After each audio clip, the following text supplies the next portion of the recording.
I am on the floor of New York's Comic-Con 2016 talking to my friend John Hodgman. Judge John Hodgman to you and me. That's the name of my podcast. It's very difficult to pronounce, I realize. Judge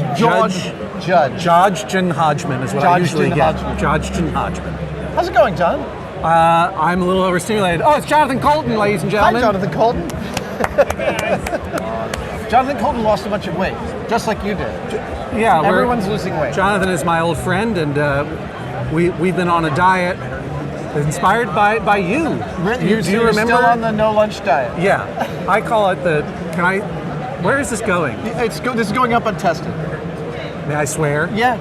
I don't usually work blue, but my friend Liz Gilbert termed it as the "don't eat so fucking much all the time" diet. That's exactly it. Yeah, and it's been profound. Isn't it? Yeah. I've also found that my stomach gets smaller, so I get fuller faster. We're middle-aged. Yeah, we have to work on this all the time. I hope you like comics.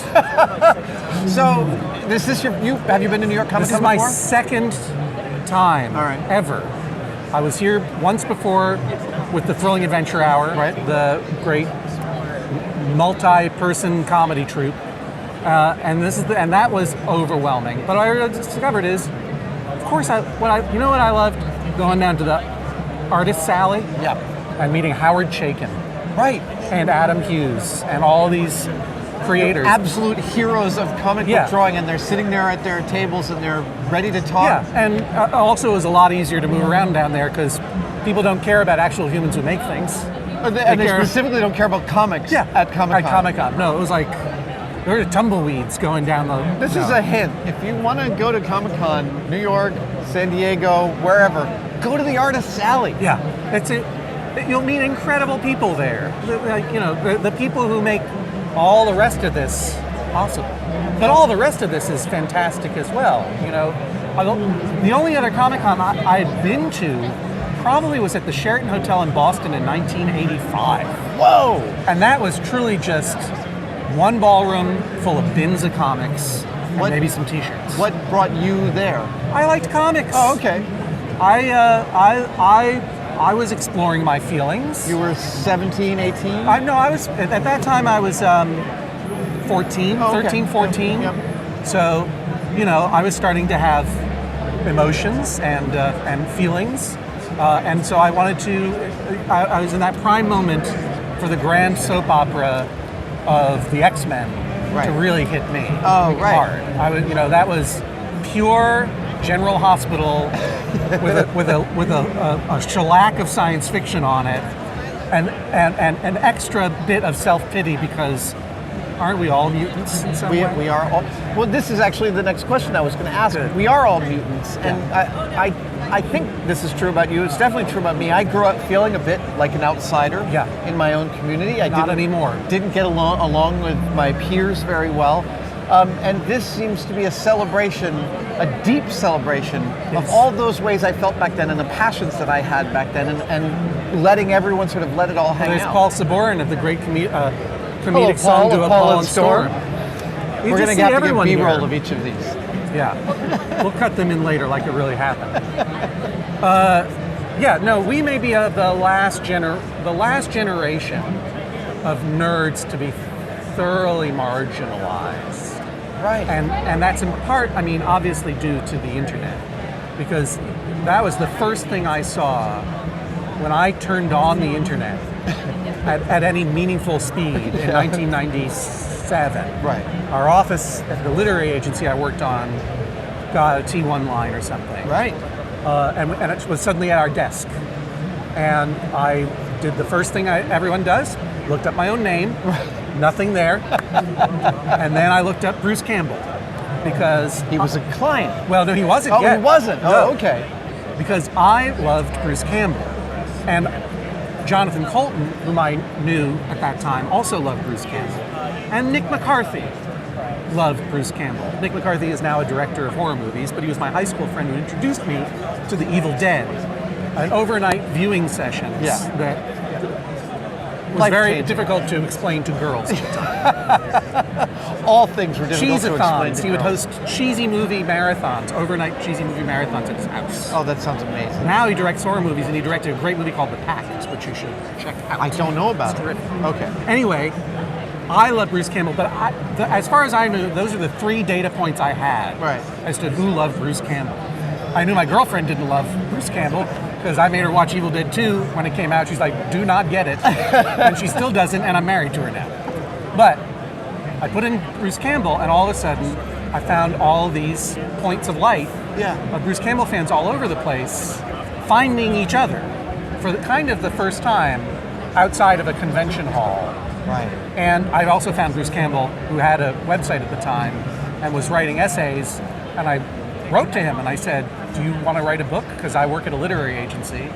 And that was and still is the beauty of the internet, where he could be convinced by a 20-something dum-dum to write a book. And now he's going to write the sequel to that book. And that book was called If Chins Could Kill, and I represented it. And I just found out he's doing the sequel. Are you representing this one too? No, I'm You're no longer his literary agent. No, but I somehow harbored a fantasy. I think I am. He has asked me to write one of the introductions or forewords or a little piece of something in it for free. You're welcome, Bruce, because I owe him everything. Right. But what I saw at the time on the internet was around what we now sort of term generally as nerd culture or fan culture, around comics, around science fiction, fantasy, films and novels, and everything in between. People who would have to come to rooms like these to find each other can now find each other all over the world, and they created everywhere. Yeah, they began, obviously, and it predated my entry point to the internet. But they began a shadow convention that spanned the globe that has been constantly going on ever since. I find that I have many friends on the web that I haven't actually met in person. Yeah. People I have years-long relationships with. Have never met. I'm not even here. He's not. He's a hologram. This is my avatar that I send into the world. You've never met the real John Hodgman. I did not know that. I'm a floating head. Wow. Yeah. Wow. Yeah. Okay. I'm in Omaha. And what are the benefits of being in Omaha, disembodied in Omaha? Don't ask me. I was just engineered this way. I'm in a deep, deep sub-basement in a government facility in Omaha. I hope no one shuts off the power. I'm the real-life MODOK, y'all. By the way, why have I not been cast as MODOK in any Marvel Cinematic Universe property? I'm looking around, Iron Fist coming out on the thing. I'm plugging you guys, Marvel.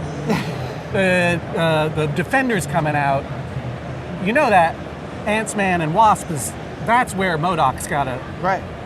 Peyton Reed, we've talked about this. Put me in. I'm ready to go, Coach. MODOK. See my little hands. Anyway. Would you ever consider coming to one of the cons in costume? And if so, what would that costume be? Well, at this point, I've been pushing the Hodgman for MODOK campaign for a couple of years. So I think I would have to do that somehow. Yeah, we can do that. I would help you if you wanted some help. How would you make my head this big and my body this small? That's a good question. The thing I like about the MODOK costume is not a lot of walking. I need a hovering. It's a vehicle that he rides around in. Right. You know who I'm talking about? Yes. MODOK. Yes. Okay. Mental organism designed only for killing. I was the inspiration for that. I'm a timeless giant head that was genetically engineered in a basement. I think we can. I think in 1937. I think we can totally achieve that. This is just one of my many guises. Have you? I am in disguise. I'm in disguise as a regular. You are. That's the baseball cap means that we're regular people. Yeah, that's right. Sorry, I went off on a weird. No, that's totally self-promotional fine. tangent. That's exactly how that should go. Disturbing delusion. Have you seen any costumes out here today that have rocked your world or that you find particularly inspiring? I literally just walked in today. It's unbelievable how super spy I just was. Because I happened to have been here yesterday talking on a panel for John Glazer's new TV show, John Glazer Loves Gear, starring me as Geary. It's another thing. It's all about plugs. It is. So I had the right badge.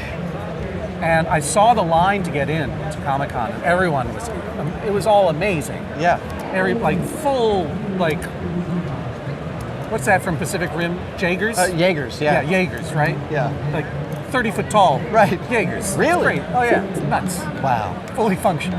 But I went through the speaker's door. Yeah. And for the first time in my life, I intuited and acted upon the premise if you ask for help, you will be stopped. Right. Yes, exactly. So just walk as though you belong. Yep.